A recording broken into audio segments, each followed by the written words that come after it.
Sometimes the loneliest souls find each other in the darkest storms. Sometimes a stranger's desperate plea becomes the answer to prayers you never knew you were whispering. In ancient Norway, Kari, a widow with nowhere left to turn, arrives at the door of Eirik, a giant Viking who hasn't spoken to another person in 5 years. His wife and son are buried beneath the frozen ground, and his heart died with them. When Kari begs to stay just one night, Eirik opens his door to strangers for the first time since his world ended. What starts as simple shelter becomes something neither expected. 3 broken people begin to heal each other in ways they never imagined possible. But can a home built on shared grief truly become a place of lasting joy? Before we jump back in, tell us where you're tuning in from, and if this story touches you, make sure you're subscribed, because tomorrow I've saved something extra special for you. The wind howled like a wounded beast across the fjord, carrying with it the bite of winter that could freeze a man's breath in his lungs. Snow fell in thick, relentless sheets, blanketing the valley in a silence so profound it seemed to muffle even the thoughts of those brave enough to venture out into its grip. Through this white veil of nature's fury, 2 figures struggled forward, their forms barely visible against the swirling chaos. Kari pulled her threadbare woolen cloak tighter around her shoulders, though it offered little protection against the storm's assault. The fabric, once a deep blue like summer skies, had faded to the color of old bruises, and the holes worn through by countless harsh winters let the cold seep through to her very bones. Beside her, Hala stumbled through drifts that reached nearly to her waist, her younger legs fighting to keep pace with her mother's determined stride. "There," Kari gasped, her voice barely audible above the wind's roar. "Do you see it?" Through the snow, a golden glow flickered like a beacon of hope, the warm light of a fire burning somewhere beyond the white curtain that surrounded them. As they drew closer, the outline of a massive longhouse emerged from the storm, its timber walls dark against the snow, smoke rising from its roof into the night sky. Kari had heard stories of the man who lived in this isolated hall. Eirik the Silent, they called him now, though once he had been known by a different name, Eirik the Thunderous, whose battle cry could shake the very mountains. 5 winters ago, he had been the most feared warrior in 3 valleys, a giant of a man whose axe had carved through enemy lines like thunder splitting the sky. But that was before the sickness came, before it took his wife Astrid and their young son Magnus, leaving him alone in a house built for family and laughter.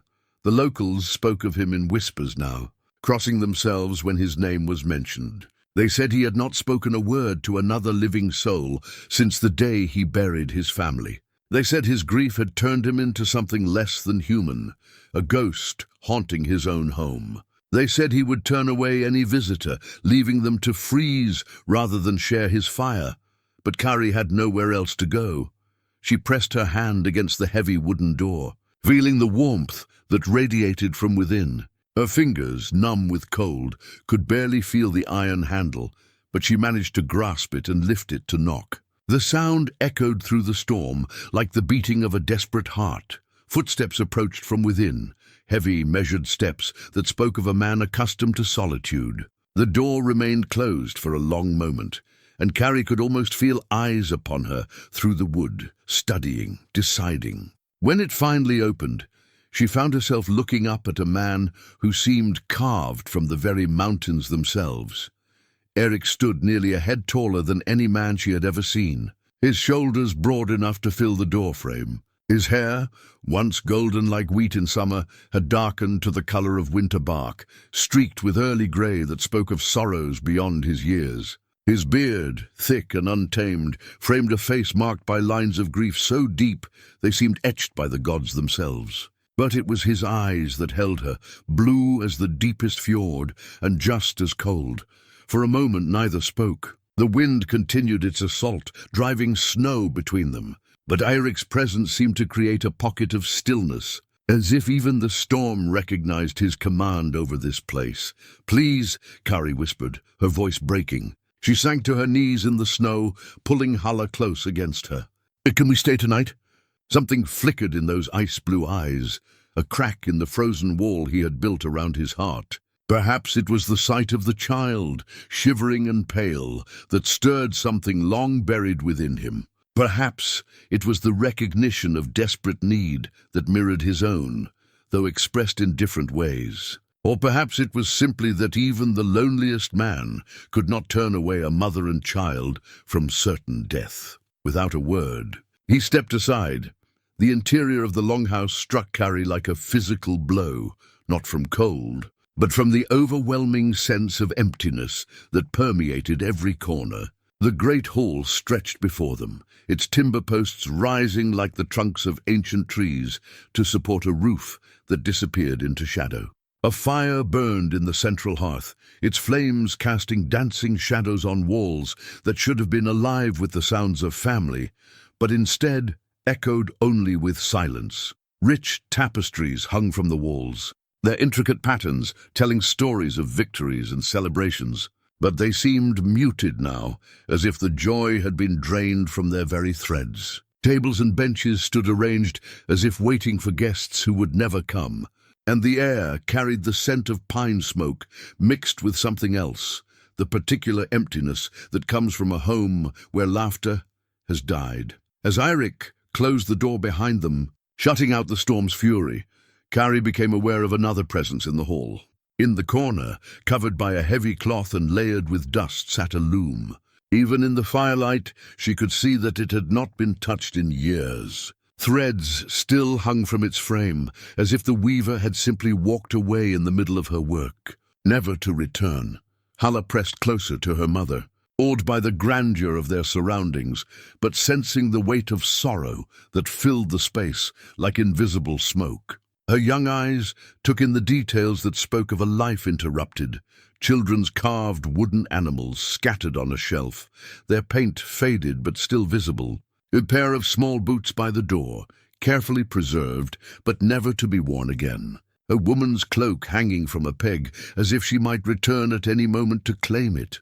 Eirik moved past them without speaking, his massive frame moving with surprising grace for one so large. He gestured toward the fire, and they followed, grateful for the warmth that began to seep into their frozen bones. He brought them bowls of thick stew that had been simmering over the coals, and though the meal was simple, it tasted like salvation to their starved bodies. As they ate in silence, Kari studied their host.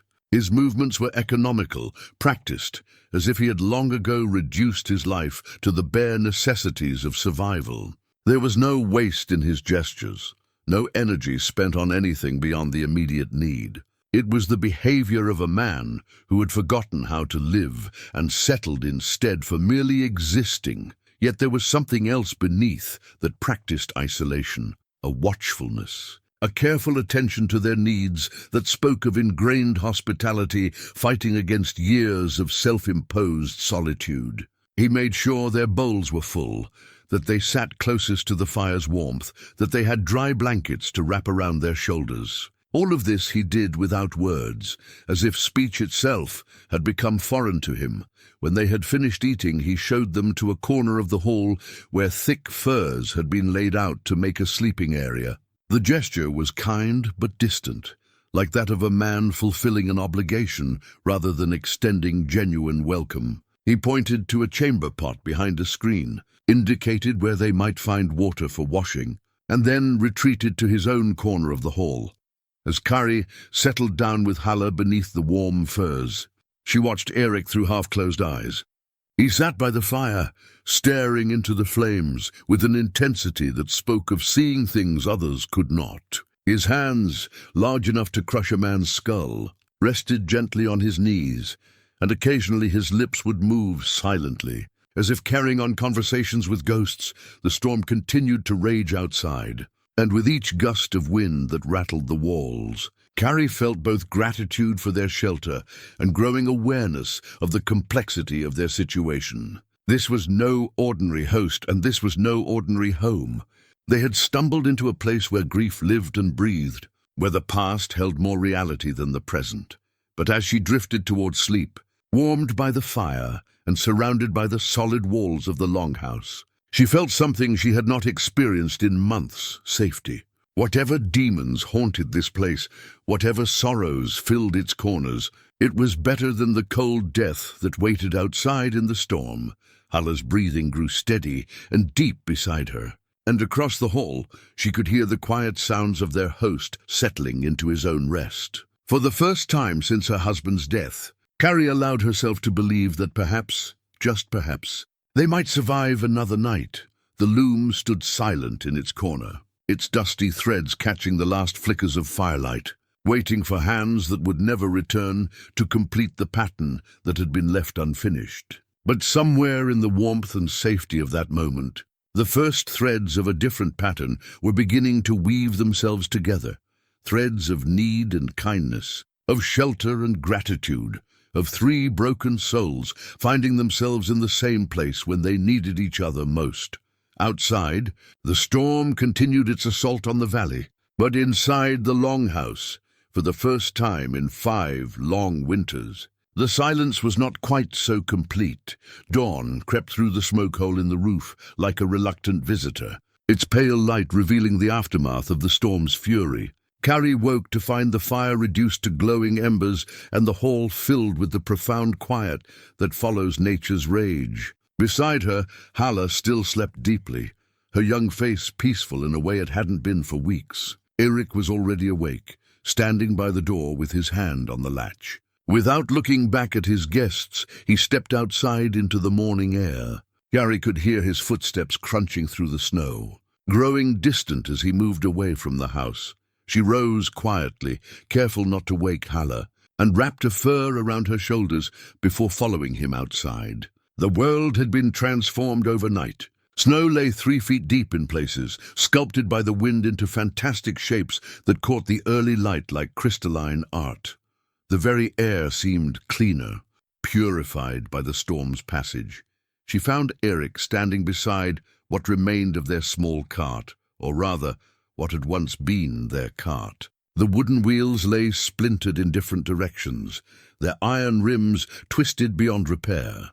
The axle had snapped completely in two, and their few remaining possessions lay scattered and buried beneath the snow. The small bundle of dried fish that represented their last food stores was nowhere to be seen, likely blown away or buried beyond recovery. Kari stared at the wreckage, her heart sinking. The cart had been their lifeline, their means of reaching the next settlement, their hope of finding work and shelter elsewhere. Without it, they were truly stranded.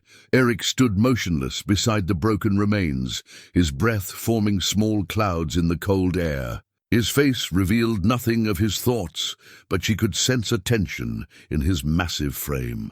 As if he were wrestling with something significant. "The storm," she said quietly, though it was hardly necessary to state the obvious. He nodded once.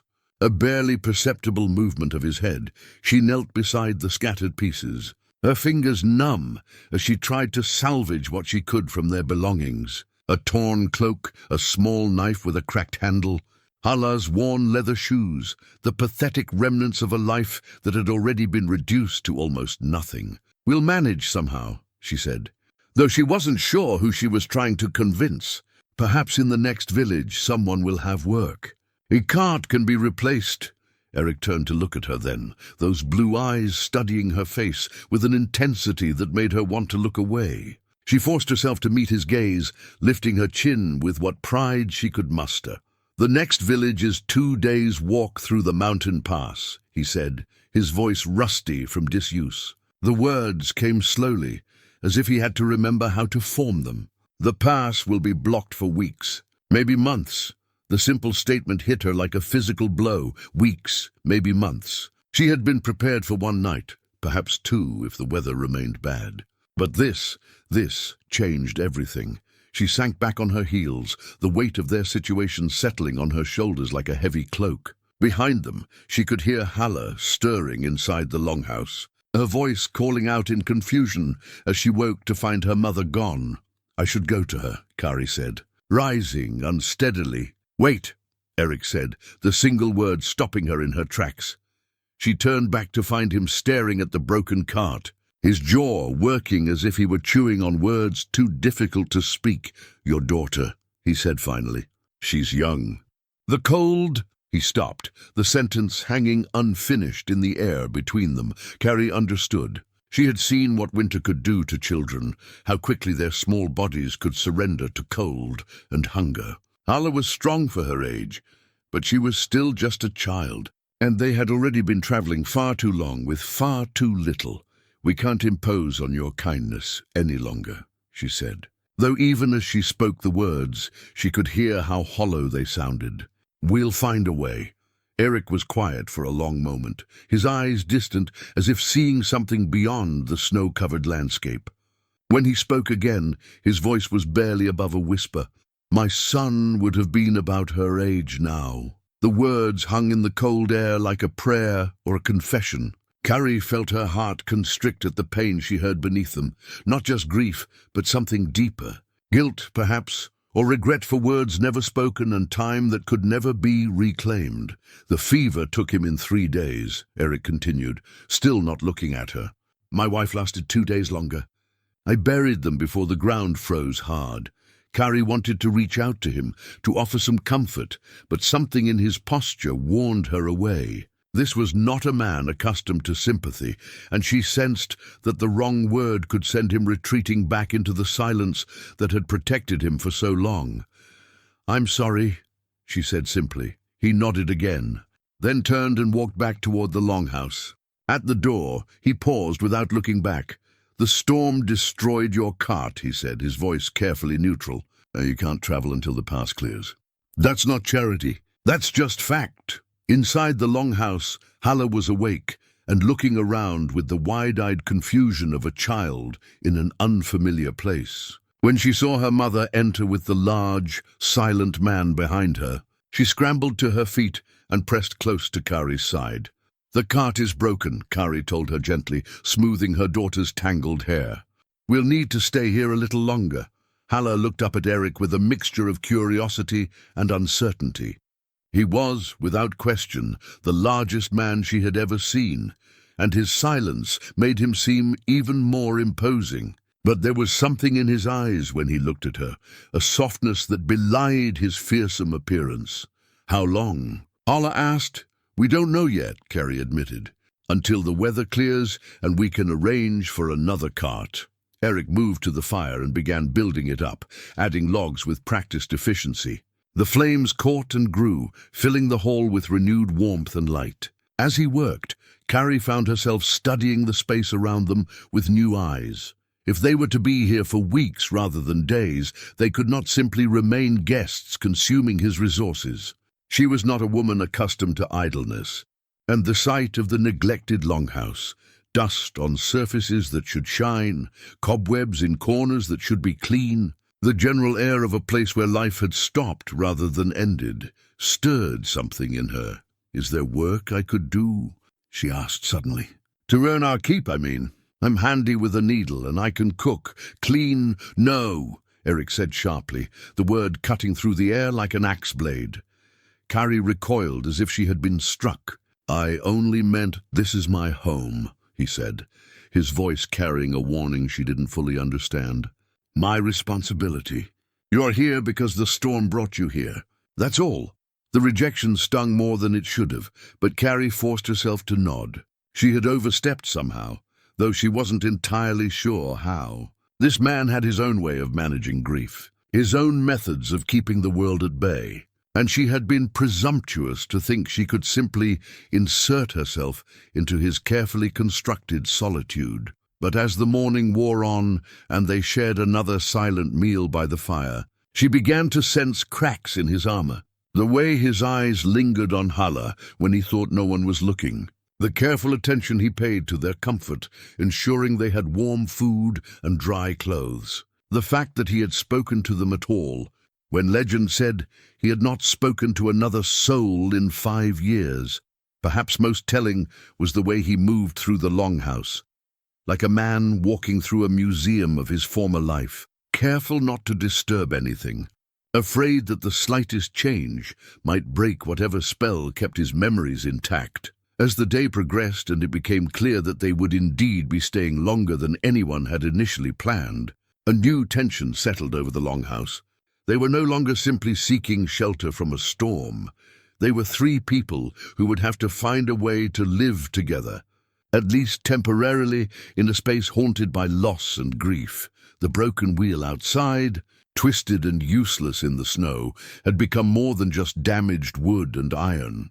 It was the physical manifestation of their severed connection to the outside world, the thing that had forced them all into this unexpected arrangement.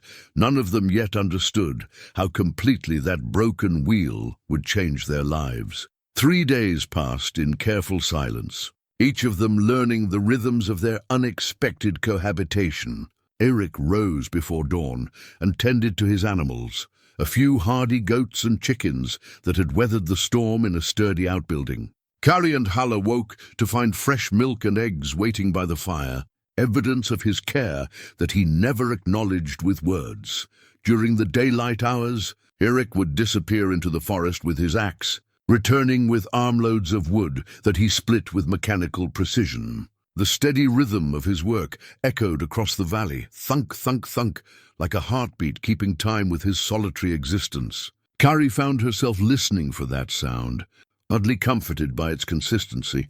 On the fourth morning, while exploring the far corners of the longhouse as quietly as possible, Halla discovered something that would shatter the careful equilibrium they had established. Behind a heavy wooden chest, tucked into a corner where the shadows gathered thickest, she found a collection of carved wooden toys. There were horses with flowing manes, warriors with tiny shields, a dragon with wings spread wide as if ready to take flight. Each piece was crafted with extraordinary care, the wood polished smooth by small hands that had loved them well.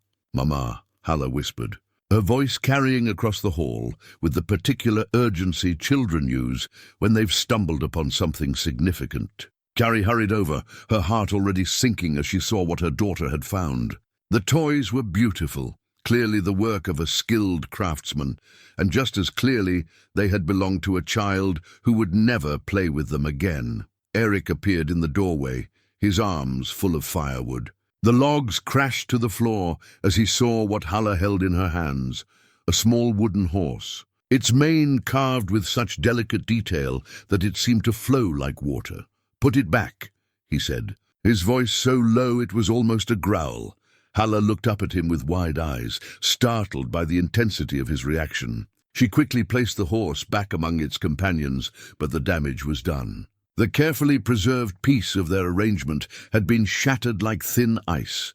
Eirik stood frozen in the doorway, his chest rising and falling as if he had run a great distance. His hands clenched and unclenched at his sides, and for a moment Kari feared he might simply turn and walk out into the snow, leaving them to fend for themselves. Instead, he crossed the hall in 3 long strides and knelt beside the toys. With trembling fingers, he picked up each piece, arranging them in what was clearly a familiar pattern. The horses in a line, the warriors standing guard, the dragon watching over them all. "Magnus," he said quietly, his voice barely audible. "My son's name was Magnus." Halla moved closer, drawn by the wonder of the carved figures despite the tension that filled the air. "Did you make them?" she asked, her child's curiosity overcoming her awareness of the delicate moment. Eirik nodded slowly.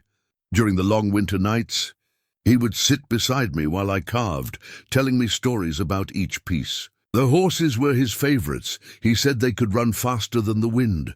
Kari knelt beside them, careful to keep her distance but wanting to offer some measure of comfort. "They're beautiful," she said. "He must have treasured them. The fever took him so quickly," Eirik continued, his voice growing even quieter. "One day he was playing with these, making up adventures, laughing, and 3 days later—" He stopped, unable to finish the sentence. "I'm sorry," Halla said, her young voice carrying a weight of sincerity that surprised them all. "I didn't mean to make you sad." Eirik looked at her then, really looked at her, and something in his expression shifted. "You're not much younger than he was," he said, a statement rather than a question. "I'm 8 winters old," Halla said proudly, then added more quietly, "Mama says I'm old for my age." Magnus was 7 when Eirik stopped again, but this time it seemed less from pain and more from the simple difficulty of speaking about things he had kept locked away for so long. Kari watched this exchange with growing understanding. She saw how Eirik's eyes lingered on her daughter's face, how his hands gentled when he touched the toys, how speaking his son's name aloud seemed to bring him both pain and something like relief. "Would you tell us about him?" she asked softly. Eirik was quiet for so long that she thought he would refuse. Then slowly he began to speak. "He had his mother's laugh," he said, his voice growing stronger with each word. "Loud and bright, like water running over stones. And her eyes, too, green as spring grass. But he had my stubborn streak. Once he decided something, there was no changing his mind. As he spoke, he unconsciously arranged and rearranged the toys, his large hands moving with surprising gentleness. He wanted to be a warrior like his father, but he also loved stories. Astrid would weave tales for him by the fire, and he would act them out with these figures for hours." "What kind of stories?" Hilda asked, settling cross-legged on the floor as if preparing for a long tale. "Adventures, mostly. Brave warriors fighting dragons, magical horses that could carry their riders to distant lands, in kingdoms where good always triumphed over evil." Eirik's voice carried a wistfulness that spoke of evenings spent in warmth and laughter, a sharp contrast to the cold silence that now filled the longhouse. "I know stories too," Halla offered. "Mama taught me some, and I made up others." "Did you?" Eirik said, and for the first time since they had arrived, Kari heard something like interest in his voice. "Would you like to hear one?" Halla asked, already reaching for the wooden dragon. Eirik hesitated, and Kari could see the war being fought behind his eyes. Part of him wanted to retreat back into the safety of his grief, to lock the toys away again, and pretend this moment had never happened. But another part, a part that had been sleeping for 5 long winters, was stirring to life. "Yes," he said finally, "I would like that." As Halla began to weave a tale about the dragon and its unlikely friendship with a brave horse, Kari watched Eirik's face transform. The harsh lines softened, and something that might have been a smile tugged at the corner of his mouth. It was the first crack in the wall he had built around his heart, small but significant. When the story ended, they sat in companionable silence for a moment. Then Eirik carefully gathered the toys and placed them back in their corner, but this time he didn't hide them away. Instead, he left them where they could be seen, where they could be part of the life of the Longhouse once again. "Thank you," he said to Halla, his voice gruff with emotion. That evening, as they shared their meal by the fire, the silence between them felt different, less like a barrier and more like a bridge waiting to be crossed. The carved wooden toys sat in their corner, no longer hidden shameful reminders of loss, but memories given form, ready to hold new stories alongside the old ones. The wall around Eirik's heart had its first crack, and through it, the smallest glimmer of light was beginning to shine. The next morning brought a subtle shift in the Longhouse's atmosphere. Eirik still rose before dawn, still tended his animals and split his wood, but now he moved with less of the mechanical precision that had marked his solitary existence. There was something more purposeful in his actions, as if he were beginning to remember that his efforts served others besides himself. Kari woke to find him examining something by the fire, a tangled mess of rope and netting that she recognized as fishing equipment. The net was old, its fibers rotted in places, several holes large enough for any respectable fish to swim through without trouble. It had clearly been neglected for years, left to deteriorate like so many other things in this house, where time had stopped. "The fish run thick in the fjord this time of year," he said without looking up, his voice still rusty, but coming more easily than before. "But this net hasn't been used since—" He stopped, the familiar pause that marked the boundary of what he could speak aloud. Kari rose quietly, careful not to wake Halla, and approached him. "May I see it?" He handed her the net without protest, and she spread it across her lap, examining the damage with practiced eyes. Her husband had been a fisherman before his death, and she had spent countless hours mending nets by the hearth while he slept off the exhaustion of long days at sea. "This can be repaired," she said, running her fingers along the worst of the holes. "It will take time, but it can be made strong again." Eirik watched her work, his blue eyes following the movement of her hands as she traced the pattern of the weave. "I have twine," he said, "and needles. Astrid used to—" Again that pause, but this time he pushed through it. "She used to mend the nets while I cleaned the fish. I'd like to help," Kari said carefully, remembering his sharp rejection when she had offered to work before. "If you'll let me." He was quiet for a long moment, and she could see him wrestling with something internal. Finally he nodded. "The work goes faster with 2 pairs of hands."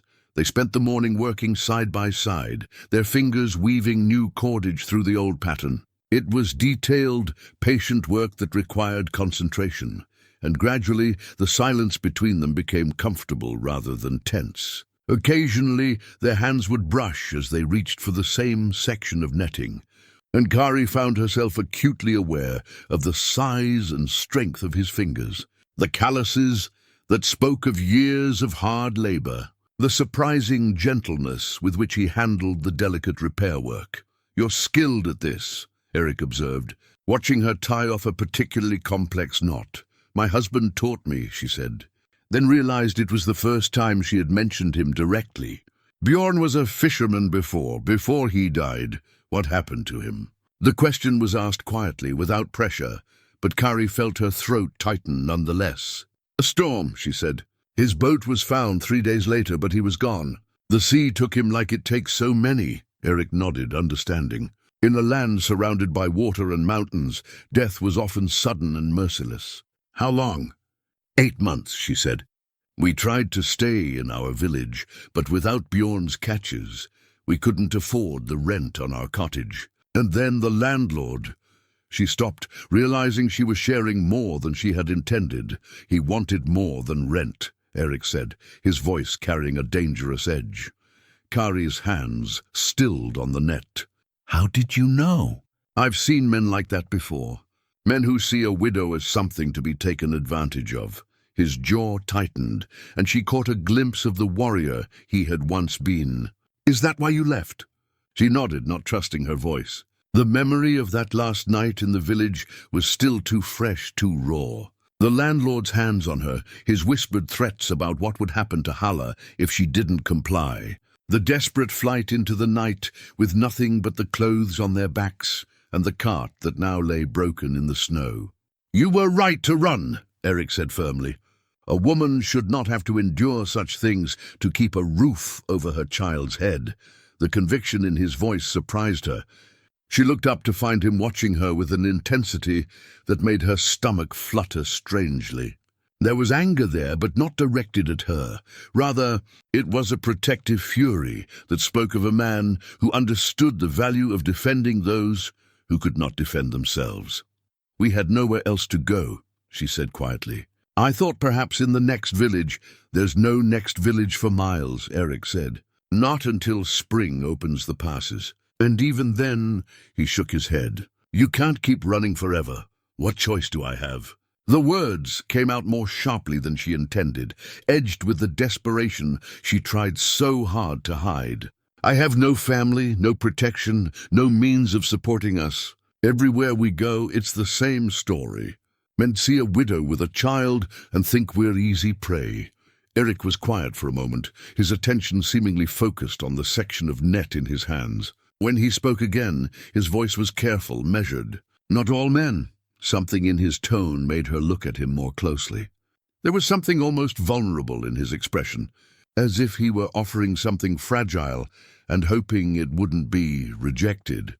Before she could respond, Halla stirred from sleep, sitting up with the tousled hair and confused expression of a child who had slept deeply. She looked around the longhouse, taking in the sight of her mother and Eirik working together by the fire, and smiled. "Are you fixing something?" she asked, padding over to them on bare feet. "Making it strong again," Eirik said, and Kari heard layers of meaning in those simple words. Halla settled beside them, watching with fascination as they continued their work.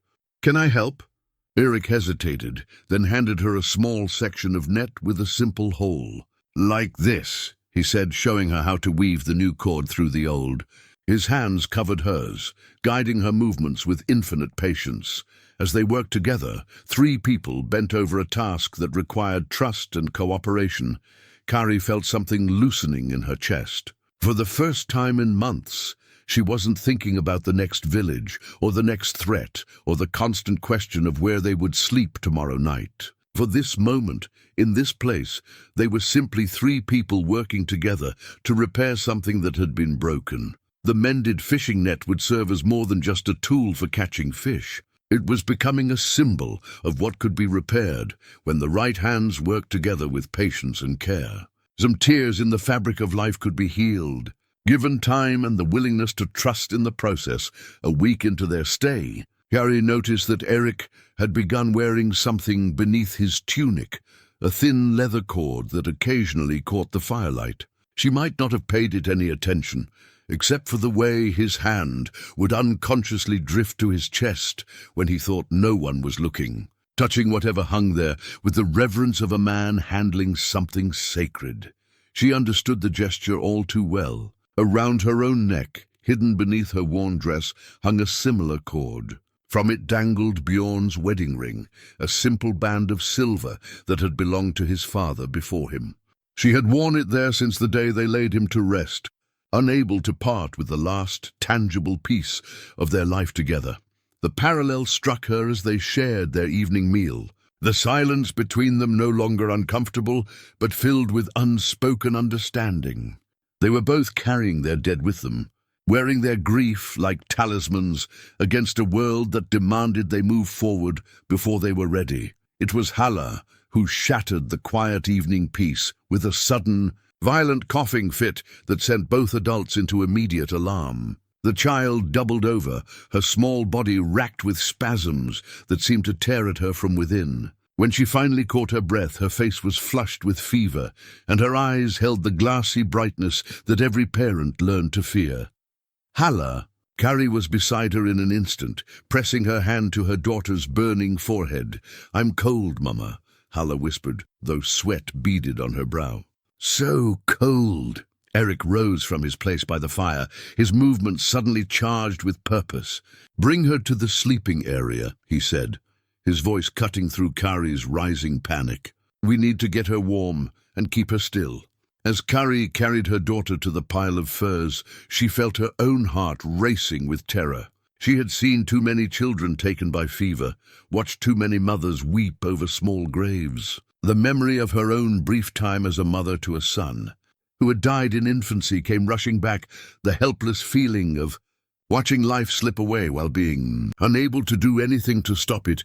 Eirik disappeared into a part of the longhouse she had not yet explored, returning with an armful of supplies that spoke of hard-won experience. Dried herbs, clean cloths, a small clay pot that smelled of honey, and something else she couldn't identify. "What can I do?" Kari asked, struggling to keep the desperation from her voice.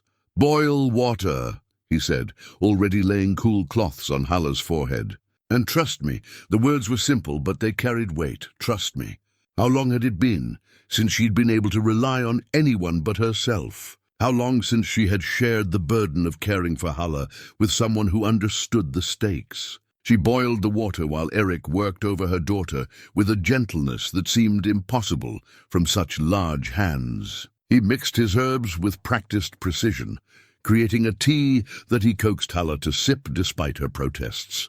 He bathed her burning skin with cool water, murmuring words in the old tongue that sounded like prayers or incantations. "Where did you learn this?" Kari asked as she helped him change the cloths on Halla's forehead. "Astrid was a healer," he said without looking up. "She taught me what she could before—" He stopped, then forced himself to continue.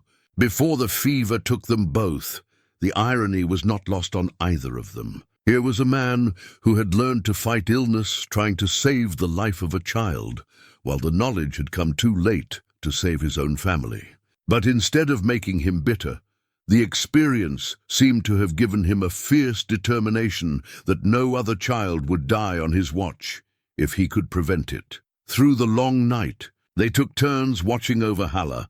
When Kari dozed from exhaustion, Eirik maintained the vigil, When his eyes grew heavy from days of splitting wood and nights of worry, she took over the careful routine of cooling cloths and herbal teas. It was during one of these quiet watches, near dawn, that Eirik spoke about his wife for the first time. "Astrid would have liked you," he said, his voice barely above a whisper in the dim light. Kari looked up from where she sat beside Halla's sleeping form. "Would she? You have her strength," he said. "The way you face what must be faced, without complaint or self-pity. She was like that too. Tell me about her." Eirik was quiet for so long that she thought he would retreat back into his protective silence. But finally the words began to come. "She was small, like you," he said, "but fierce. When we first met, she was tending to wounded warriors after a battle. I'd taken an axe blow to the shoulder, and I was being difficult about having it treated. She took one look at me and told me I could either sit still and let her work, or I could bleed to death like a fool. No one had ever spoken to me like that before." Despite her worry for Halla, Kari found herself smiling. "I can imagine she made quite an impression. She saved my life that day and many times after, not just from wounds, but from the darkness that can consume a warrior's heart. She reminded me that there was more to life than battles and glory." His hand drifted unconsciously to his chest, touching whatever hung there. "She made me want to be better than I was." "You loved her very much, more than my own life," he said simply. "And Magnus, he was the best of both of us, brave like his father, but gentle like his mother. When they died, I thought—" He stopped, struggling with words that were clearly difficult to speak. "I thought the part of me that could love died with them." Kari felt her throat tighten at the pain in his voice. "But it didn't." "No," he said, looking at her with an expression she couldn't quite read. "It didn't." As dawn broke over the fjord, Halla's fever finally broke as well. Her breathing deepened and steadied, and the frightening flush faded from her cheeks. For the first time in hours, Kari allowed herself to believe that her daughter would survive. Eirik checked Halla's temperature one more time, then sat back with visible relief. "She'll sleep now," he said.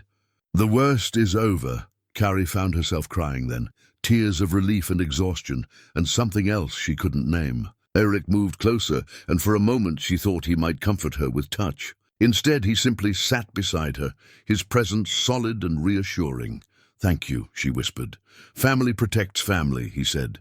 And the words hung in the air between them, like a promise neither was quite ready to acknowledge. In the days following Halla's recovery, the longhouse took on a different quality, as if the shared crisis had broken down invisible barriers that none of them had fully acknowledged existed. Eirik moved through the space with less of the haunted quality that had marked his every step, and Kari found herself naturally taking on small tasks that helped maintain their temporary home.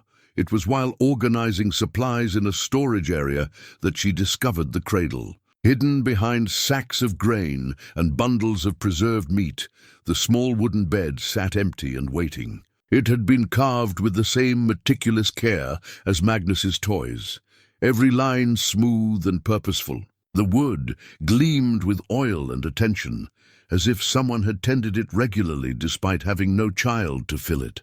Kari ran her fingers along the curved sides, imagining the hope that had gone into its creation. This had been built for a child who would never come, dreams of expansion that had died with Astrid and Magnus. The cradle represented not just what Eirik had lost, but what he had believed his future would hold. "I wondered when you would find that." Eirik's voice from behind her carried no anger, only a weary sadness that spoke of old wounds probed too often. "I'm sorry," she said, stepping back from the cradle as if it might burn her. "I was just looking for—" "Don't apologize," he said, moving to stand beside her. "I put it here because I couldn't bear to see it every day, but I couldn't bring myself to destroy it either." He reached out to touch the wood, his large hands tracing the same path her fingers had followed. "Astrid was with child when the fever came. We lost them all at once, her, Magnus, and the baby she carried." The words hit Kari like a physical blow. She had known about his wife and son, but this additional loss, the future that had been stolen before it could even begin, seemed almost too cruel to comprehend. 3 children, she whispered. Understanding flooding through her. The fever took everything, Eirik continued, his voice hollow. Not just who I was, but who I was going to be. Father to a growing family. Husband to a woman who filled this house with laughter. I had plans, dreams. He stopped, his jaw working as if the words were too heavy to lift. Kari wanted to reach for him, to offer some comfort for pain so profound it seemed to emanate from his very bones. But she held back, sensing that this moment required careful handling. I lost a child too, she said quietly. Before Halla, a son born too early. He lived only 3 days. Eirik turned to look at her, his blue eyes sharp with sudden attention. I held him while he died, she continued, the words coming easier than they had in years. I felt his heart stop beating against my chest. For months afterward, I would wake in the night thinking I heard him crying. But you tried again, Eirik said. You had Halla, Bjorn convinced me, Kari said, smiling at the memory despite the pain it carried. He said our first son would want us to give his brother or sister a chance to know the world. It took courage I didn't know I had, but eventually, she gestured toward where Halla slept peacefully by the fire. The courage to love again. Knowing it might be taken away, Eirik said. Understanding, yes. They stood in silence for a moment, both lost in their own memories of loss and hope intertwined. The cradle sat between them like a bridge connecting their separate griefs. Proof that they had both understood the particular pain of loving children who would never grow up. Sometimes I wonder if it's a kindness or a cruelty, Eirik said finally. That we can love more than once. Both, I think, Kari said. But the alternative is worse, is it? The question hung in the air between them, heavy with implication. She could see the war being fought behind his eyes, between the man who had once believed in the future and the one who had spent 5 years convinced that his capacity for love had died. With his family, look at Halla, Kari said softly. When she was sick, you fought for her life with everything you had. That wasn't duty or obligation. That was love. She's not my child. No, Kari agreed. But you love her anyway. Despite knowing that love can bring pain. Despite having every reason to protect yourself from caring again. Eirik was quiet for a long moment, his eyes fixed on the empty cradle. When he spoke again, his voice was barely audible. I'm afraid, he said. The admission came out like a confession torn from his chest. Here was a man who had faced enemy warriors without flinching, who had charged into battles that lesser men would flee from, admitting to fear. Of what? Kari asked gently. Of being happy again, he said. Of forgetting them even for a moment. Of building something new only to have it destroyed again. He looked at her then, and she saw vulnerability in his eyes that took her breath away. Of wanting things I have no right to want. The last words were spoken so quietly she almost missed them, but their meaning struck her like lightning. She felt her heart begin to race as she understood what he was really saying. Eirik, I know it's wrong, he said quickly, as if rushing to head off her rejection. You're grieving too, and you're under my protection. And I have no right to feel... He stopped, running his hands through his hair in frustration. Kari stepped closer to him, close enough that she could see the gold flecks in his blue eyes, close enough to smell the scent of wood smoke and pine that clung to his clothes. What if it isn't wrong? She whispered. The question hung between them like a spark seeking kindling. For a moment she thought he might reach for her, might close the distance that separated them and acknowledge what had been building between them since that first night when he had opened his door to strangers. Instead, he stepped back, the moment fracturing like ice under pressure. We should check on Halla, he said, his voice rough with emotion he was fighting to contain. As they left the storage area, the empty cradle remained behind them, a symbol of dreams deferred and possibilities not yet dared to imagine. But something had shifted between them in that moment of shared vulnerability, something that would be impossible to ignore, even as they tried to return to the careful dance of distance they had been maintaining. The truth had been spoken, even if it had not yet been acted upon. They were both afraid of wanting what they thought they had no right to have. 2 weeks into their stay, Kari was washing their clothes in a wooden tub near the fire when the hidden silver arm ring slipped from the bundle of Halla's dress and clattered onto the stone floor. The sound seemed to echo through the longhouse like a bell tolling doom. Eirik looked up from where he was sharpening his knife, his eyes immediately fixing on the gleaming metal that caught the firelight. It was a beautiful piece, intricately carved with runic symbols and inlaid with small gems that spoke of considerable value. Far too valuable for a widow and child to possess, honestly. "What is that?" he asked, his voice carefully neutral. Kari's heart stopped. In all her careful planning, all her desperate flight through the wilderness, she had managed to keep the arm ring hidden. It had been sewn into the lining of Halla's dress, concealed so well that she had almost forgotten about it herself. But the constant washing and rewashing of their few garments had finally loosened the stitching. "It's nothing," she said quickly. Reaching for the ring, Eirik's hand closed over it first, his fingers dwarfing the precious metal as he lifted it to examine the craftsmanship. His expression grew darker as he studied the runes carved into its surface. "This bears the mark of the Ironwood clan," he said slowly. "I know this piece. It belonged to Thorvald the Elder." His eyes snapped up to meet hers, sudden understanding and suspicion warring in their depths. "You're not just any widow, are you?" Kari felt the blood drain from her face. Of all the places they could have stumbled to for shelter, they had found their way to the door of a man who could recognize her late husband's family heirloom. "Please," she whispered, glancing toward Halla, who was absorbed in playing with Magnus's carved animals and hadn't yet noticed the tension filling the room. "Let me explain." "Explain what?" "How you came to possess stolen property." Eirik's voice was rising, the warrior she had glimpsed in moments of protectiveness, now fully visible. "Or explain why you've been lying to me for 2 weeks." "It's not stolen," Kari said desperately. "It belonged to my husband." Bjorn was Thorvald's nephew, his sister's son. "When Thorvald died, this came to us as inheritance." Eirik studied her face with the intensity of a man trying to separate truth from deception. "Thorvald had no living relatives. The entire bloodline died out years ago." "No," Kari said, her voice growing stronger as she moved into truth rather than concealment. "Bjorn's mother was cast out when she married beneath her station. Thorvald disowned her, refused to acknowledge her or her children. But blood is blood, and when he died with no direct heirs, the law said this should come to Bjorn." "Should have, but didn't," Eirik said, understanding beginning to dawn in his eyes. "Someone else claimed the inheritance.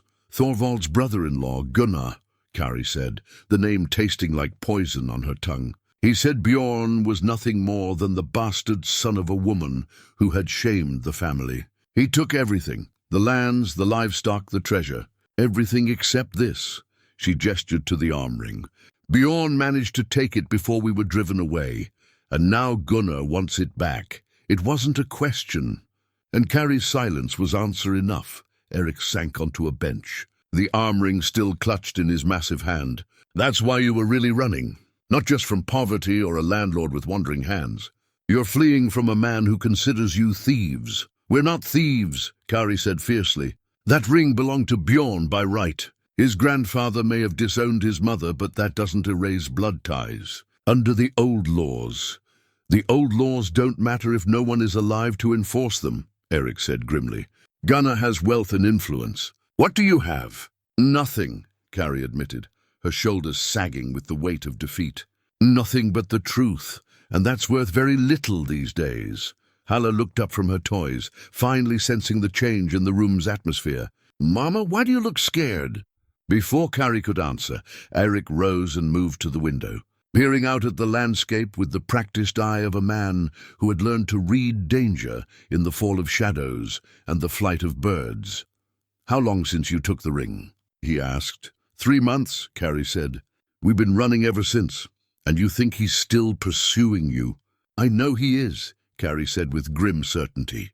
"Gunnar is not a man who forgives or forgets. He'll hunt us to the ends of the earth before he'll let us keep what he considers his." Eirik was quiet for a long moment, his eyes still fixed on the window. When he spoke again, his voice carried a dangerous edge that reminded her of the warrior he had once been. "You should have told me." he said. "Would you have let us stay if you'd known we were bringing danger to your door?" He turned to look at her then, and she saw something in his eyes that made her breath catch, not anger, but something fiercer and more protective. "Yes," he said simply, "but I would have been prepared." The weight of that single word hit her like a physical blow. He would have let them stay, even knowing the risk, even knowing that sheltering them might bring violence to the peaceful sanctuary he had built around his grief. "Why?" she whispered. "Because running is no life for a child," he said, glancing at Halla. "Because everyone deserves a place to make a stand. And because—" He stopped, the rest of the sentence hanging unspoken in the air between them. Before Kari could respond, Eirik moved with sudden purpose toward a large chest in the corner of the room. From it, he withdrew something that made her heart race with recognition, a massive war axe, its blade gleaming despite years of disuse. "What are you doing?" she asked. "What should have been done weeks ago," he said, testing the weapon's balance with practiced ease. "Making this place defensible." "Eirik, no. I won't have you risk your life for—" "For what?" he interrupted, his voice cutting through her protests. "For a woman and child who have brought life back to this house? For people who have reminded me what it means to have something worth protecting?" The declaration hung between them like a challenge to the careful distance they had been maintaining. Kari felt tears burning behind her eyes, not from fear, but from the overwhelming realization that she had found something she had thought lost forever, a man willing to fight for her and Halla. "He'll come with armed men," she warned. "Gunnar doesn't take chances." "Good," Eirik said. And for the first time since she had known him, she saw him smile, a fierce, a predatory expression that belonged to the warrior he had been before grief had made him a hermit. "It's been too long since I had a proper fight." As if summoned by their conversation, a sound drifted across the valley, the distant baying of hunting hounds carried on the wind. Eirik's head snapped up, his entire body tensing like a wolf scenting danger. "How long since you last saw signs of pursuit?" he asked. "2 days ago, I thought I saw smoke on the horizon behind us," Kari admitted. "Then they're closer than I hoped," Eirik said grimly. He moved to Halla, kneeling beside her with gentle urgency. "Little one, we're going to play a game. Do you remember the stories about warriors and their hidden treasures?" Halla nodded, her eyes wide with the beginning of fear. "Good. You're going to help your mama hide something very important. And then we're going to make sure no bad men can take it away." As Eirik began outlining his plans for defense, Kari realized that their time of peaceful sanctuary was coming to an end. The outside world had finally found them, and with it came the reckoning she had been dreading. But for the first time since Bjorn's death, she was not facing that reckoning alone. The transformation of Eirik from grieving hermit to battle-ready warrior was like watching winter give way to spring in the span of an hour. He moved through the longhouse with purpose that spoke of muscle memory, carved deep by years of warfare. His hands finding weapons and defenses that had gathered dust for half a decade. From a storage area behind the main hall, he brought forth his battle axe, not the simple tool he used for splitting wood, but a fearsome weapon of war. The blade was as long as a man's forearm, its edge honed to razor sharpness despite years of disuse. Runic symbols etched into the steel caught the firelight as he tested its balance. The metal singing softly through the air. "I thought you might have forgotten how to use that," Kari said, watching him with a mixture of awe and growing fear. "Some things are burned too deep to forget," Eirik replied, his voice carrying the hard edge of a man remembering old skills. "Besides, I've been maintaining my weapons. A warrior's tools should never be allowed to rust, even if he hopes never to use them again." He showed her the defensive preparations he was making, how the heavy wooden tables could be overturned to create barriers, where the shutters could be barred to make it difficult for attackers to gain entry through the windows, how the main door could be reinforced with iron bars that slid into place like the teeth of some great beast. "You've thought about this before," Kari observed. "A man doesn't live alone in the wilderness without considering how he might defend his home," Eirik said. I just never expected to have anyone else to protect. The admission carried weight that made Kari's heart race. She watched him work, noting how his movements had gained a fluid grace that spoke of deadly competence. This was a different man from the one who had opened his door to them, still recognizably Eirik, but with layers of warrior skill and tactical thinking that had been dormant rather than lost. "What can I do?" she asked. Eirik paused in his preparations to look at her seriously. "Can you use a bow?" "Bjorn taught me to hunt small game," she said. "I'm no archer, but I can hit what I aim at if the target isn't too small or too far away. Good enough." He disappeared again and returned with a hunting bow and a quiver of arrows. "If it comes to a fight, your job is to protect Halla and give me covering fire." "Can you do that?" Kari tested the bow's pull, finding it heavier than what she was used to, but manageable. "Yes, and if something happens to me—" "Nothing will happen to you," she said fiercely. Eirik stopped what he was doing and looked at her with an expression that made her stomach flutter despite the circumstances. "Kari—" "No," she said, cutting him off. "Don't you dare start talking like you're planning to die. We just found—" She stopped, realizing what she had been about to say. "Found what?" he asked softly. "Each other," she whispered, the words carrying all the emotion she had been trying to hold back. "We just found each other, and I won't lose you too."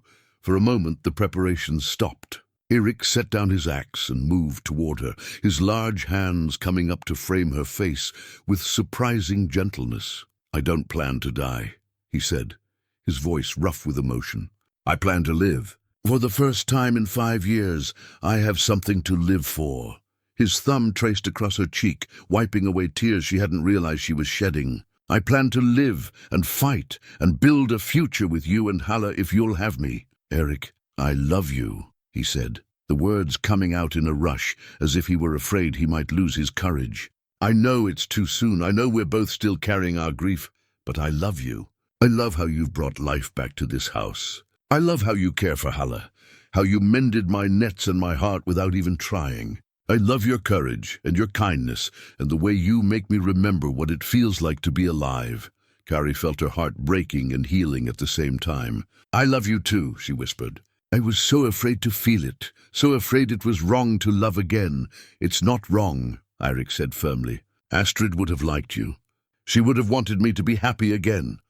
"And Bjorn, did he love you?" "With all his heart. Then he would want the same for you. The dead don't ask us to stop living. They ask us to live well."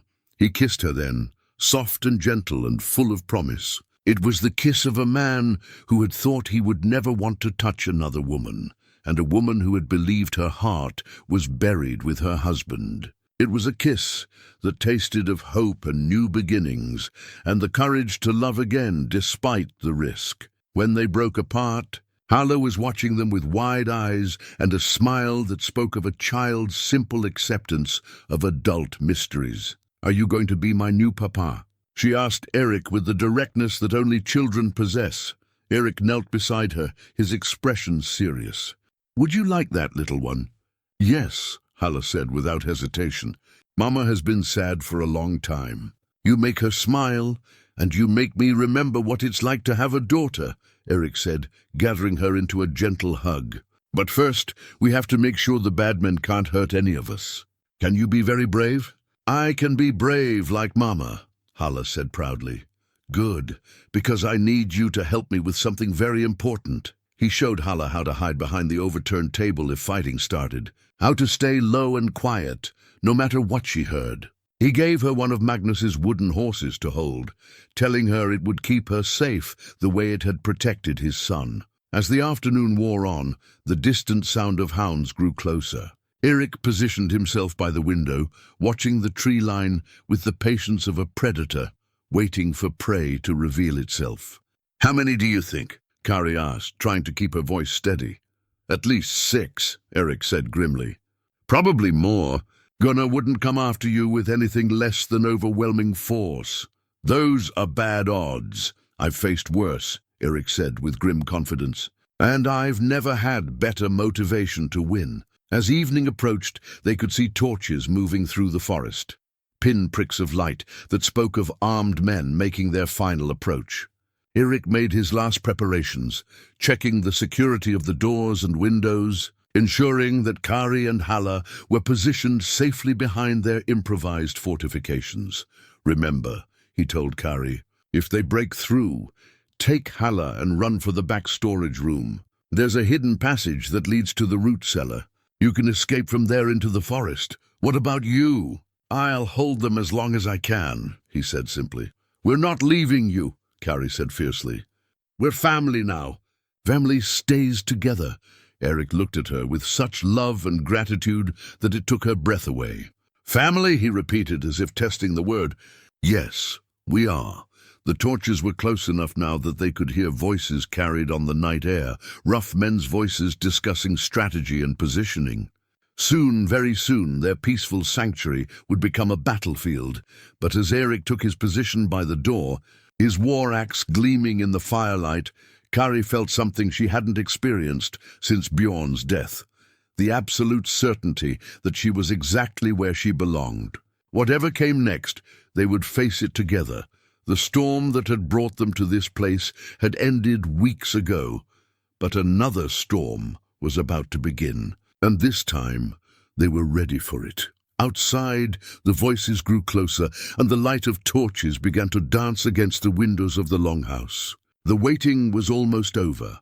The knock on the door came just after full darkness fell, 3 measured strikes that echoed through the longhouse like the beating of a war drum. Eirik stood ready, his axe in hand, while Kari crouched behind the overturned table with Halla pressed close against her side. "Open the door." "Hermit," came a voice from outside, cultured, confident, with the arrogance of a man accustomed to being obeyed. "We know you're harboring thieves. Send them out, and no harm will come to you." Eirik said nothing, his blue eyes fixed on the heavy wooden barrier that separated them from their enemies. In the silence, they could hear the soft sounds of men positioning themselves around the longhouse, footsteps in the snow, the creak of leather, the subtle click of weapons being readied. "I am Gunnar Eriksson," the voice continued. "The woman and child inside have stolen property that belongs to me. I have no quarrel with you, but I will have what is mine." Still, Eirik remained silent, but Kari could see the tension in his massive frame, the way his knuckles had gone white around the axe handle. This was a man preparing for war. "Very well," Gunnar said after another long moment. "Have it your way." The first attack came not at the door, but at the shuttered windows. Heavy impacts shook the wooden barriers as Gunnar's men tried to break through with axes and hammers. The sound filled the longhouse like thunder, and Halla whimpered against her mother's chest. "It's all right," Kari whispered, though her own heart was racing. "Remember what Eirik said. Stay low, stay quiet." One of the window shutters splintered with a crack like breaking bone. Through the gap, Kari caught a glimpse of a bearded face and the gleam of steel. She raised her bow and sent an arrow through the opening, hearing a grunt of pain and surprise as it found its mark. "They're armed!" Someone shouted from outside. The attacks intensified. More windows came under assault, and now they could hear someone working at the main door with heavy tools. The iron reinforcements held, but Kari could see splinters flying as the attackers gradually wore down the barrier. Eirik moved like a shadow through the longhouse, appearing at each threatened window just long enough to drive back the attackers with sweeping blows of his axe. His movements were fluid and precise, every motion calculated for maximum efficiency. This was not the cautious hermit who had opened his door to them. This was Eirik the Thunderous, the warrior whose battle cry had once struck fear into enemy hearts. "How many?" Kari called out between the crashes of weapons against wood. "6 at the windows," Eirik replied, his voice calm despite the chaos. "At least 3 more at the door." The first flaming arrow came through a gap in one of the damaged shutters, embedding itself in the wooden floor near the fire. Kari quickly stomped it out, but more followed, a rain of fire meant to smoke them out or burn them alive. "The roof," Eirik said grimly. "They're trying to set the roof ablaze." Indeed, they could hear the sound of men climbing onto the longhouse above them, their boots scraping against the wooden shingles. Soon, smoke began to seep through cracks in the ceiling, and the acrid smell of burning thatch filled the air. "We can't stay here much longer," Kari said, and coughing as the smoke grew thicker. "I know." Eirik appeared beside them, his face grim with determination. "When I give the signal, take Halla and run for the back passage. Don't look back no matter what you hear. What about you?" "I'm going to give them something else to think about." Before Kari could protest, Eirik moved to the main door and began removing the iron bars that held it secure. The sounds of chopping from outside grew more frantic as the attackers realized their prey was about to escape their trap. "What are you doing?" Kari demanded. "What I should have done from the beginning," Eirik said. "Taking the fight to them." He lifted the final bar, and immediately the door burst inward as Gunnar's men rushed forward, expecting to find easy prey. Instead, they found themselves face to face with a giant Viking warrior, whose axe sang through the air like the voice of the war god himself. The first man through the door never had a chance to cry out. Eirik's blade caught him across the chest, sending him spinning back into his companions. The second attacker managed to raise his sword before the axe took his head clean off his shoulders.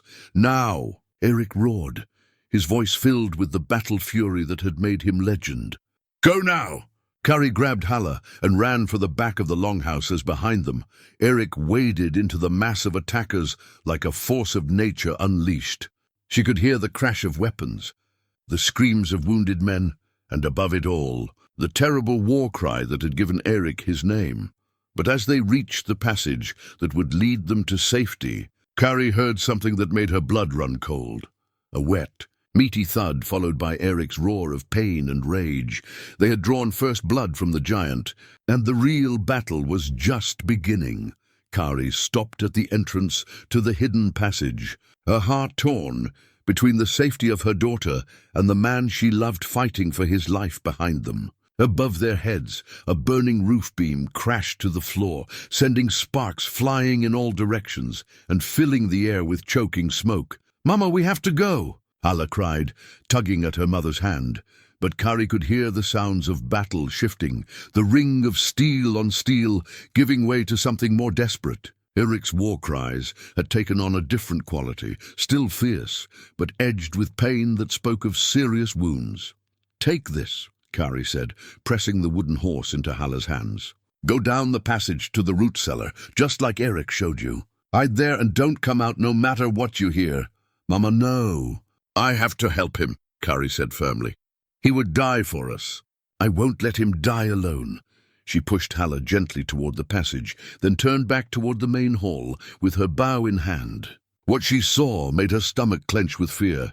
Eirik was surrounded by 4 men, his back against the wall near the fire. Blood streamed from a gash on his forehead and another on his left arm, but his axe still moved with deadly precision. 2 bodies lay at his feet, but more attackers kept coming, and she could see his strength beginning to flag. Standing in the doorway, untouched by the violence around him, was a man who could only be Gunnar. He was smaller than his warriors, but carried himself with the confidence of someone accustomed to letting others do his fighting. In his hand, he held a crossbow aimed at Eirik's chest. "Enough!" Gunnar called out, his voice cutting through the chaos. "Stand down, giant, or I'll put a bolt through your heart." Eirik's chest heaved with exhaustion, but he kept his axe raised. "Come and try," he gasped. "I don't need to try," Gunnar said with cold satisfaction. "I just need to wait for you to collapse from blood loss. Then I'll take what's mine and burn this hovel to the ground with you in it." That was when Kari made her choice. She drew her bow, aimed carefully through the smoke and chaos, and let her arrow fly. The shaft took Gunnar high in the shoulder, spinning him around and sending his crossbow bolt wide. He stumbled backward with a cry of pain and outrage, and suddenly the dynamics of the fight shifted completely. "The woman," one of his men shouted. "She's still here." 2 of the attackers turned toward Kari, but that moment of distraction was all Eirik needed. With a roar that seemed to shake the very foundations of the longhouse, he launched himself forward, his axe carving through the remaining men with the fury of a man protecting everything he held dear. Kari managed to put another arrow into one of the men charging toward her, but the second was too close. He reached her just as she was knocking another shaft, his sword raised to strike her down. The blade never fell, Eirik's axe took the man in the back, bursting through his chest in a spray of blood that painted the wall behind him. The warrior collapsed, and Kari found herself staring into Eirik's eyes across the body of the man who had nearly killed her. "Are you hurt?" he demanded, his voice hoarse from smoke and battle. "No," she managed. "But I'll live," he said, though blood continued to flow from his wounds. "Where's Hala?" "Safe, hidden." Kari looked around the longhouse, taking in the devastation. Bodies lay scattered across the floor. The roof was ablaze in several places, and smoke made it difficult to see more than a few feet in any direction. "Is it over?" "Not yet." Eirik was looking toward the doorway, where Gunnar had retreated, clutching his wounded shoulder. "He's still alive."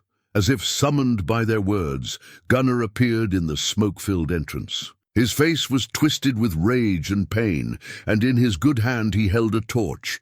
"If I can't have what's mine," he snarled, "then no one will have anything." He hurled the torch into the center of the longhouse, where it landed among the scattered rushes and wooden furniture. The flames caught immediately, spreading with terrifying speed through the dry materials. "You've destroyed my home," Eirik said, his voice deadly quiet. "Threatened my family. Killed good men for the sake of your greed. Your family?" Gunnar laughed bitterly. "That woman is a thief and her bastard child." He never finished the sentence. Eirik's axe flew from his hand like a bolt of lightning, catching Gunnar in the chest and driving him backward into the snow. The man who had hunted them across half of Norway died without another word. His reign of terror ended by a weapon thrown with all the skill and fury of a master warrior. But their victory came at a terrible price. The longhouse was burning around them, 5 years of memories and carefully preserved grief going up in flames. Everything Eirik had saved from his old life was being consumed by fire, leaving nothing but ash and the uncertain promise of whatever future they could build together. 3 months later, the sound of Eirik's carving knife worked its steady rhythm against fresh pine wood, each careful stroke shaping something new from the remnants of what had been lost. He sat outside their rebuilt home, smaller than the old longhouse but warmer somehow, built with hands that knew love rather than just survival, and worked on a simple wooden spoon. It was the 14th such spoon he had carved since they began their new life together. Not because they needed so many, but because the act of creating something useful, something that would be held and used and cherished, had become his way of marking time in their healing world. Kari emerged from the house, carrying a steaming bowl of stew, her movements easy and natural in the space they had created together.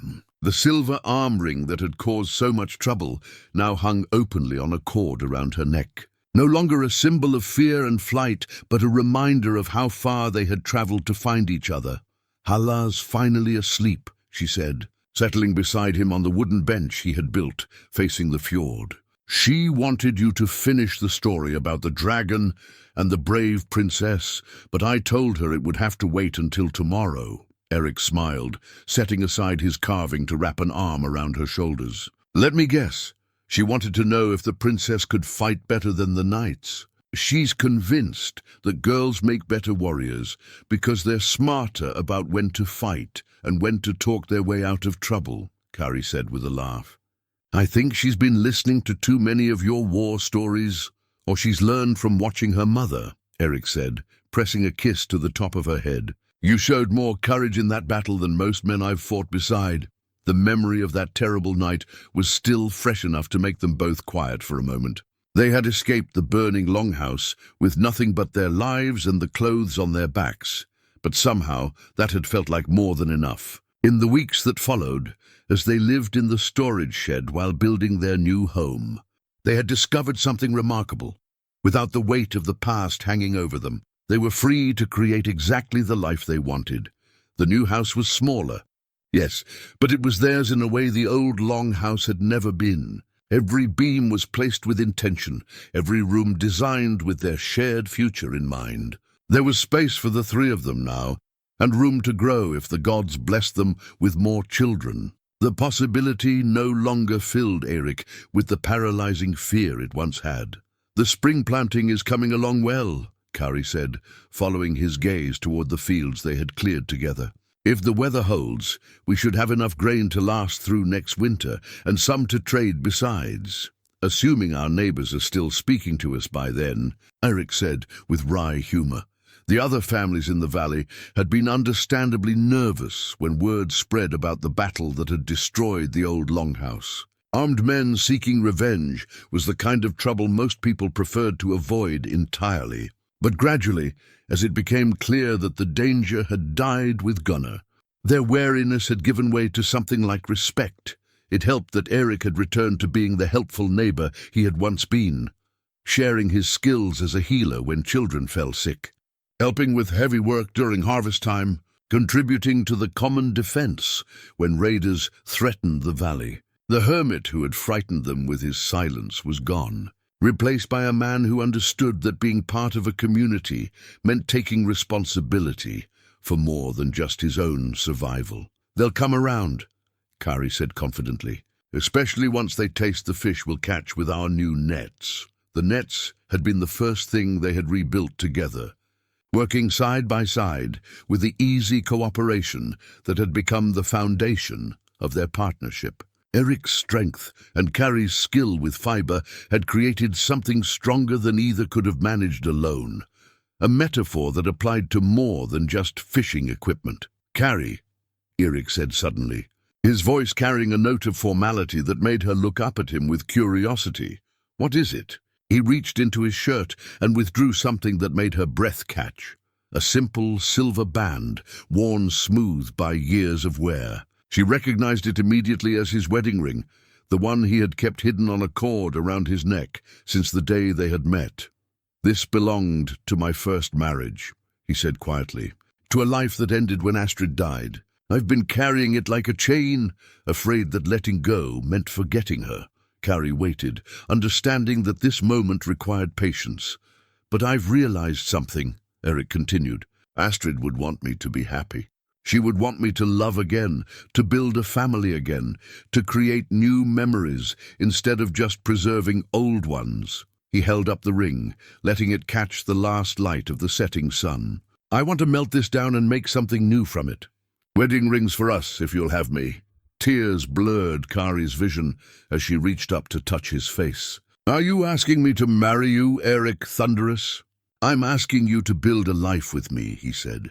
"To be my wife, my partner, my closest friend. To help me raise Halla as my own daughter. And maybe, if we're blessed, to give her brothers and sisters to play with." "Yes," she whispered, the word coming out like a prayer.